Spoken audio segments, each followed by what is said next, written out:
My name is Mary Jan Hicks. I live in Gig Harbor, Washington, and my connection to pulmonary hypertension is as a caregiver for my daughter, Meaghan Hicks. We were stationed in Heidelberg, Germany. Meaghan went in for a test, and the pediatric cardiologist that did the test told us that she was good, she was healthy, and sent us home. And then he called and told me that he wasn't sure, but he thought that she may have pulmonary hypertension.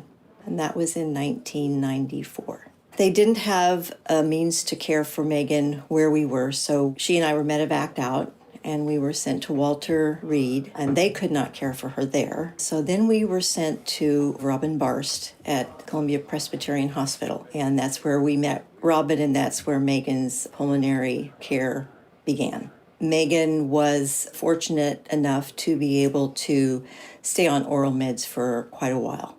Well, I was obviously very protective. Meaghan had just turned 13, and by the time she went into high school, her friends were wanting her to, go places with them and ride in their car, and I didn't want her to leave the house without a raincoat. And I had a wise individual tell me that I was living my life waiting for the other shoe to drop. And light bulb came on for me, and I realized that whatever time I had with Meaghan, I needed to use it to the best of our abilities and not spend it in the worry mode. So that's when I started letting her take the reins and be responsible and kind of take a back seat and let her become the person who, when she went off to college, she had to be on top of her meds. She had to send in for the refills, and, she kind of had to, I monitored, but I let, as she got old enough and as she learned, she was a very responsible young lady, and she wanted the best quality of life for herself. And so whatever that meant she had to do,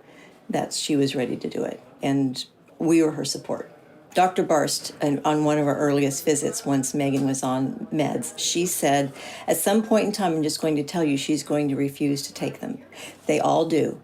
And I'm just giving you a heads up so that you can prepare for yourself for when that happens, what you're going to do. So Jessie, her younger sister, at one point in time, turned to Meaghan and said, I just don't know how you can take all those pills. I just wouldn't do it. And Meaghan said, I take all these pills because when I do, I feel better. And that's when I knew I was not going to have to worry about it. Meaghan and Dr. Barst struck a bargain that Dr. Barst would not take Meaghan down the road of transplant until it was absolutely necessary. With that in place, that's what happened. Meaghan, she did struggle with it. She had support by way of, psychologists and doctors and family, and she, talked to other people. And she just decided, if this is going to allow me to stay among my loved ones longer, then that's what I will do.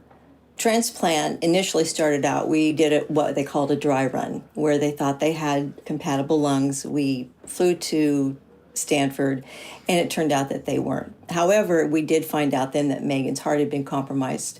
So now at that point knew that Meaghan was going to need the double lung heart block transplant. So it was only a few months later, and we got the call again. We went back down. Meaghan's transplant was, according to those in the surgeons in the room, textbook. However, when she was in recovery, she had problems with bleeding, and so they had to take her back in again. After that, and that's like 2 surgeries right in a row, and so she ended up in ICU in an induced coma for 10 days to allow her body to try and get to the point where it could handle the trauma that it had just been through. And it literally was like having Meaghan reborn. She had to learn to walk, to write, to talk, everything. And she did. And we were at Stanford for, I believe it was from February to June. Then we went over to the interim home where you stayed and kind of functioned on your own, and then were close enough to get back for visits to Stanford. We came home, and while Meaghan was in the hospital, she suffered some infections and different things along those lines. Then when we came back home, she was about a year out, and she started having difficulties, and she developed a congestive heart failure. And then she just kind of went downhill from there. We were at the University of Washington when Meaghan felt herself slipping away. I was in the room with her, and we called. They came and rushed her down to the emergency room, and as they're wheeling her out, she said, "Mom, I'm scared." And I remember telling her, "Meaghan, it's going to be okay." Now, I didn't know at the time what I was telling her, but it was okay because she had gotten as far as she was going to get. And I spent a lot of time with Meaghan. We were each other's best friends. We could agree to disagree.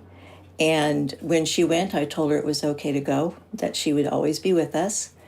And I accepted that was something that was going to occur at that point in time.